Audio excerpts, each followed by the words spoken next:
Most of us are leading really busy lifestyles these days. So, as a dietitian, I am giving you full permission to use convenience foods at home when you need to save yourself some time in the kitchen.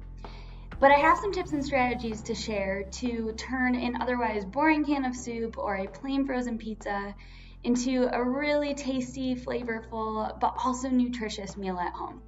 So let's dive right in and start with a low sodium can of vegetable soup.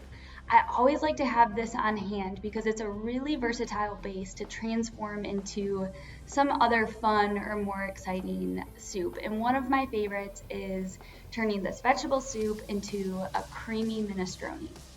And all you have to do is take the vegetable soup, heat it in a pot on your stovetop, and then go ahead and add a half a can of cannellini or white beans, about a tablespoon of basil, a few dashes of cracked pepper, and then a full cup of reduced fat or whole milk, and then sprinkle on some Parmesan cheese. And just like that, in a matter of minutes, you've taken that vegetable soup to a really flavorful, really satisfying, creamy minestrone. All right, second favorite is transforming a frozen cheese or frozen cheese and vegetable pizza into something much more exciting. So what I like to add and what I used today was a frozen pizza that already had yellow squash and zucchini on it. And before baking it in the oven, I added some feta cheese and some chopped up Kalamata olives. Then once I bake it, I take it out, I sprinkle on some fresh baby arugula, do a drizzle of olive oil and some cracked black pepper. And again, I've transformed this plain, frozen cheese and veggie pizza into a Mediterranean style thin crust pizza that's super tasty and even has extra nutrition with the extra vegetables, extra protein with the extra cheese added. So overall, a win-win.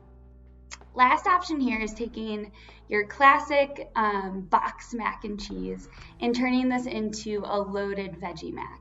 And this can be done basically without adding any time and almost no extra prep. So while you're boiling the noodles, if you have some hearty vegetables on hand, like broccoli or cauliflower or even Brussels sprouts, go ahead and chop those up and throw them right into the boiling water with the noodles. They'll cook along with the noodles and they'll already be mixed in. If you have a more fragile vegetable, which is what I had today, I had spinach, and so you won't want to throw this right into the boiling water, but what you can do is once the noodles are cooked and you're mixing in your milk and your cheese sauce, go ahead and put in some chopped up spinach right there, stir it in, and it will cook right on the spot. And so again, just like that, you've turned, your plain mac and cheese into a really healthy, nutrient-rich, loaded veggie mac. Thanks for joining me today. Hopefully you have some inspiration, some new ideas to make some, really quick and easy, but also nutritious meals at home. See you next time.